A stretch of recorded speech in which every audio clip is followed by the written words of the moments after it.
السلام عليكم ورحمة الله وبركاته. أهلا بكم في قناة طبخاتي وأكلاتي مع ميرو. يا ريت اللي لسه ما دخلش يشترك على القناة يعمل لي اشتراك وشيروا تدعموني عشان إن شاء الله الأيام الجاية نعمل حاجات حلوة كتير. النهاردة إن شاء الله وصفتي هتبقى السجق الإسكندراني بطريقة بسيطة وبكونات في كل بيت بإذن الله. يلا نبدأ بسم الله ونخش على الطريقة على طول. هنبدأ في المقادير إن شاء الله. هيكون معانا المكون الأساسي وهو السجق الإسكندراني. ده شكل يا جماعة السجق الإسكندراني للناس اللي مش عارفاه. في بيسموه سجق الإسكندراني أو سجق المحلات، بيبقى متواجد في أي سوبر ماركت. باقي المقادير إن شاء الله هتبقى متوفرة في البيت. هيبقى معانا بصل متقطع جوليان أي كمية أنت عايزاها، شوية خضرة كده مشكلة، فلفل حار أو عادي، طماطم متقطعة صغير برضو أي كمية أنت عايزاها، ومعانا معلقة من الثوم المفروم، ومعانا كمية من التوابل المشكلة، بصل بودر، كمون، فلفل، بابريكا، كزبرة، ملح، بهارات لحم. يلا نبدأ بسم الله. وأول خطوة معانا إن شاء الله ناخد السجق الإسكندراني، هنسلقه كامل في مية مغلية كده على النار، سلقة خفيفة يعني كأننا بغسله، يعني يا دوبك المية تغلي هنزله كده مفيش دقيقتين وأقوم مخرجاه تاني على طول عشان نقطعه.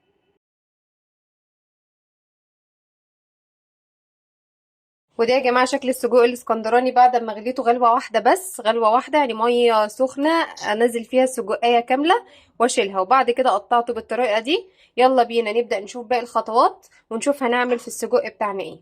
اول حاجة حلتنا على النار هننزل بالمادة الدهنية بتاعتي. انا حطيت شوية سمنة على شوية زيت.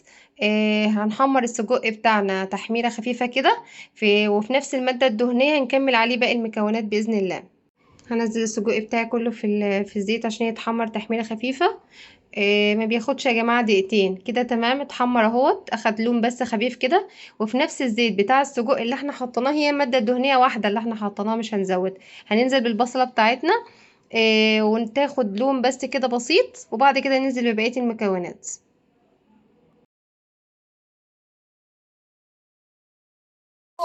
كده يا جماعه اهو هشوح البصله بتاعتي تشويحه خفيفه كده في نفس الزيت بتاع السجق.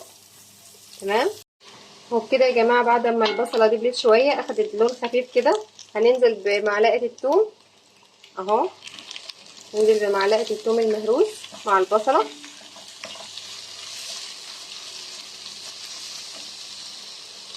اول ما نشم ريحتها بس وتظهر شوية هنقوم نازلين بالفلفل الاخضر اهو. يا جماعة ريحة الثومة بدأت تظهر اهي، حاجة خفيفة جدا. هنقوم نازلين بالفلفل الاخضر بتاعنا ونقلب كله على بعضه. زي ما قلت لكم الخضار كميته لاي حد، في ناس بتحب الخضار قليل، في ناس بتحب الخضار كتير، دي حاجه بتاعتكم. تمام. هنقلب كله ببعضه، هياخد غلوه صغيره كده، تقليبه صغيره جدا، وبعد كده هنزل بالسجق بتاعي.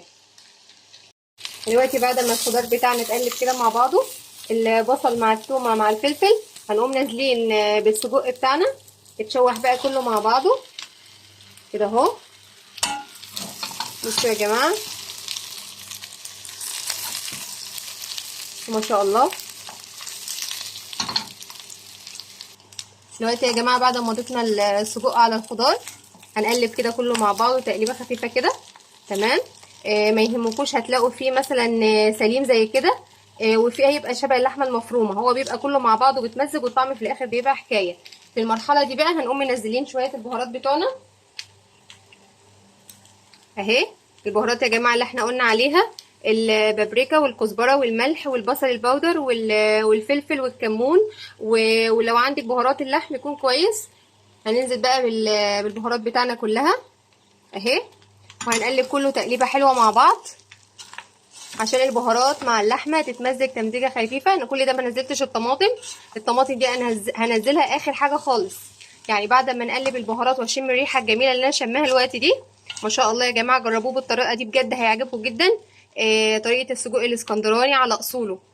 ولا تقولوا لي بقى المحلات بتاعت بره ولا العربيات، جربوه بالطريقه دي في السندوتشات هتلاقوه جنب مكرونه اكله عيش. قلبنا السجق بالخضار بتاعنا بالبهارات، هنقوم نازلين في المرحله ديت بالطماطم بتاعتنا برضو الكميه اللي انتوا عايزينها. انا مش مكتره طماطم لان مش عايزاه يبقى يعني ايه زي الطبيخ، انا عايزاه يا دوبك يطعم حاجه بسيطه ويبقى ما شاء الله الطعم جميل جدا. في ناس بتحب الطماطم كتير، لا انا ما بحبش الطماطم كتير، بيبقى زي الطبيخ، لا انا مش عايزاه يوصل للمرحله دي، انا عايزاه بس يتطعم يبقى جميل جدا كده معايا. بصوا حبايبي ما شاء الله ده شكلها ان شاء الله النهائيه خلاص كده. بعد ما حطيت الطماطم حوالي 5 دقايق كده هتبصوا تلاقوها الطماطم عشان أنا مش مكتراها مش هتنزل ميه كتير. ما بحاولش احط طماطم كتير في الوصفه عشان ما تقلبهاش للطبيخ مسبك والكلام دوت، لا انا عايزاها خفيفه يا دوبك متطعمه بطعم الطماطم والبصل والفلفل وشويه البهارات. اكله سريعه تحفه طعمها ولا اروع. جربوها بالطريقه ده تنقذكم وقت الزنقات، ما خدتش معايا وقت. يا دوبك هتعملي جنبها شويه مكرونه شويه طحينه كده وتبقى اكله عيش زي ما عملتها النهارده. يعني عايزه اقول لكم اللي هي سريعه جدا والطعم ولا اروع. فينا بقى نعمل شويه طحينه مرمله جنبها.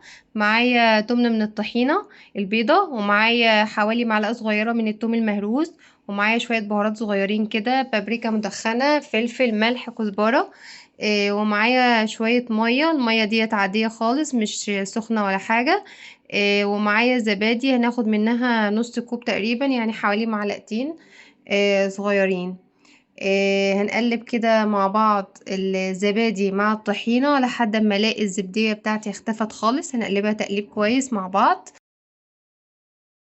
كده تمام. الزبدية بتاعتنا اختفت وقوام تقل جدا وبقى جميل. في المرحلة دي هننزل بفص توم او معلقة صغيرة من التوم المهروس. عايزة اقول لكم يا جماعة ان التوم بيفرق في طعم الطحينة جدا، بيخليها شبه بتاعت بره بالظبط.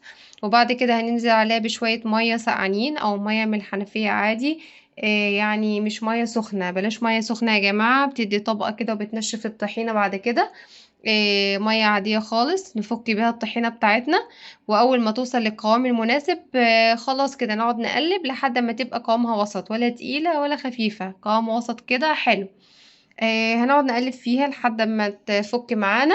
واول ما توصل للقوام المناسب الوسط زي ما قلت لكم هننزل عليها بالبهارات بتاعتنا. ممكن تكتفي بملح وفلفل فقط لا غير، بس انا بحب بصراحة البابريكا المدخنة بتديها طعم حلو. جربوها يا جماعة بالطريقة دي بجد هتعجبكم جدا. وبكده حبايبي وصلت لقوام الكريم المظبوط. دلوقتي هنعصر عليها نص ليمونه. ما تنسوش تركات الليمونه ديت لان بتديها طعم جميل جدا ومميز. هنبدا نعصر عليها وبكده خلاص عملت اسرع طحينه مرمله ليها. جربوها بالطريقه دي هتعجبكم جدا. دلوقتي يا جماعه اهو بسم الله ما شاء الله ده شكل السجق بتاعي بعد ما اخد حوالي 10 دقايق على النار. في اخر مرحله دي هنقوم ضايفين الخضره بتاعتي كده واقلب. يا دوبك هضيف الخضره هقلب تقليبه واقوم طافيه، هو كده خلاص استوى وتمام وزي الفل ما شاء الله الله اكبر كده تمام. وبكده حبايبي ما شاء الله وصفتنا خلصت. بسم الله ما شاء الله ريحه الطبق بتاعنا النهارده تحفه. سجق اسكندراني اصلي حاجه كده ولا اروع. ألذ طبق سجق اسكندراني تعملوه، بلاش يا جماعه اكل الشارع. موضوع بسيط جدا هتعملوه ان شاء الله بمكونات متواجده في كل بيت، جنب شويه بطاطس شويه طحينه مرمله اللي عملناهم مع بعض. شويه مخلل كده. مش عايزين اكلة عيش ممكن شوية مكرونة المتواجد عندك اعمليه ما توقفيش على حاجة. اهم حاجة بلاش اكل الشارع، فرحي اولادك واكلهم اكل جميل بايديكي كده حاجة بنظافة. اتمنى اكون وصلت لكم المعلومة بطريقة جميلة وسهلة. يا ريت تدعموني بالاشتراك واللايك والشير.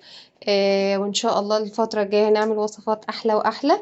دمتم في امان الله والسلام عليكم ورحمة الله تعالى وبركاته.